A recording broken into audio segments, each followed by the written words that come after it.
Selanjutnya pada kesempatan ini Bapak Pimpinan dan anggota yang saya hormati, perlu saya jelaskan dan mempertanggungjawabkan dulu apa yang dulu saya janjikan dulu waktu rapat pertama. Ya. Ada beberapa janji yang perlu saya sampaikan. Ya. Saya berpandangan bahwa seorang pemimpin voice of accountability. Jadi kata-kata dan ucapan itu harus bisa dipertanggungjawabkan. Apalagi yang pernah saya ucapkan di hadapan parlemen yang terhormat, yang mulia, dan yang saya agungkan. Yang pertama tentang Kementerian Hak Asasi Manusia adalah kementerian yang baru. Pada saat keputusan Presiden melantik menteri dan wakil menteri, maka keputusan Presiden tersebut secara langsung itu meniadakan Direktorat Jenderal HAM. Maka pada saat hari pertama dilantik, stafnya cuma Menteri HAM dan Wakil Menteri HAM. Pada saat itu, sementara staf Direktorat Jenderal HAM adalah staf transisi Kementerian Hukum dan Hak Asasi Manusia. Karena staf kantor yang baru dan stafnya hanya 2 orang, maka kami bekerja secara maraton. Di minggu pertama itu juga kami telah menunjuk staf khusus menteri 5 orang sekaligus. Minggu itu juga saya menunjuk pelaksana tugas harian, PLT, Sekjen, Dirjen, dan Inspektur Jenderal. Ya, karena berbasis pada keputusan Presiden 156. Jadi kami tidak menunda. Ya. Kemudian bulan November kami sudah menyelesaikan SOTK tentang Kementerian Hak Asasi Manusia.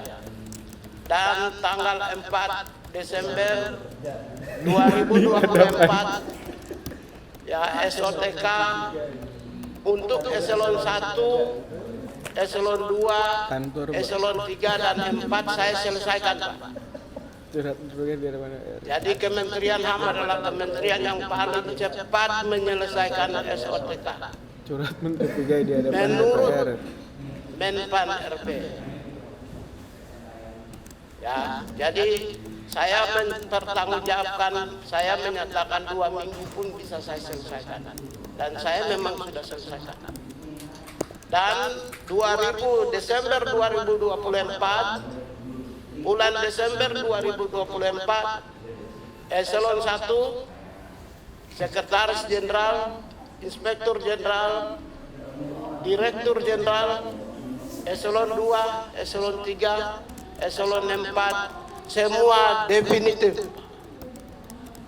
Jadi nggak ada lagi PRT.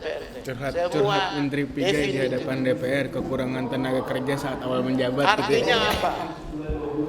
Kami 6 atau 7 bulan lebih cepat dari target tim transisi, yaitu Juni 2025. Kami sudah menyelesaikan Desember 2024. Menurut saya, ini adalah sebuah prestasi yang diraih oleh para staf kami.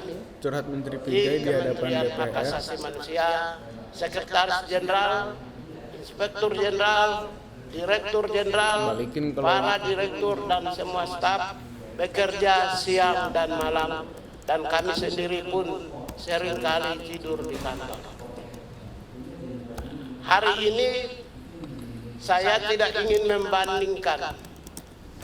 Silakan bisa dilihat, kami adalah kementerian yang paling cepat menyelesaikan. Itu salah satu menurut secara subjektif kami menilai itu sebagai sebuah kinerja. Ini judul bukan thumbnail. Terutama Nggak apa-apa lah ya. dalam penguatan kapasitas Jangan ngambil nyari kelembagaan singkat. Kementerian Hak Asasi Manusia.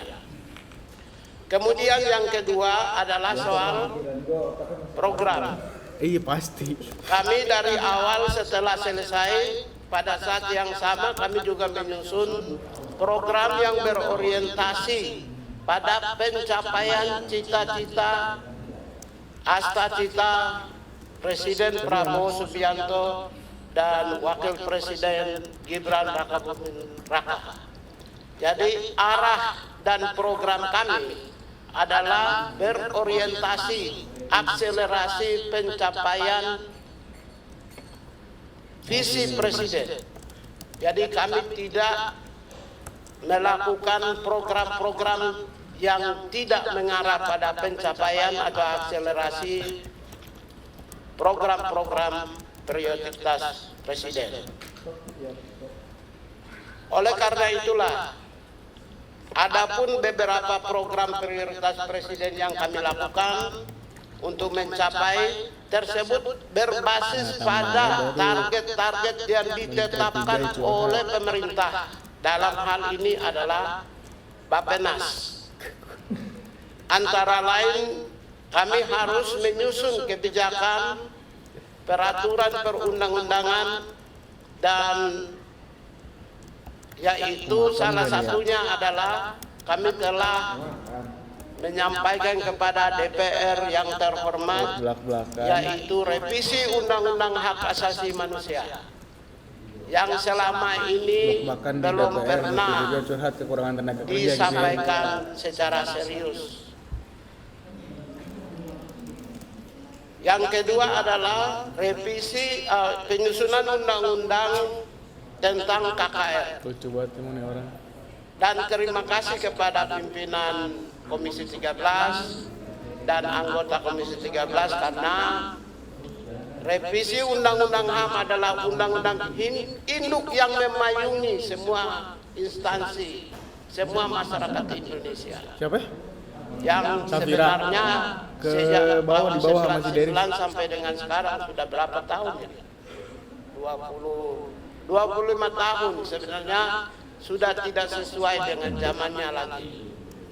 Oleh karena itu, kebijakan ini penyampaian surat permintaan kami untuk agar supaya revisi Undang-Undang HAM ini sangat penting urgensitasnya, sehingga kami berharap pimpinan DPR bisa mendukungnya.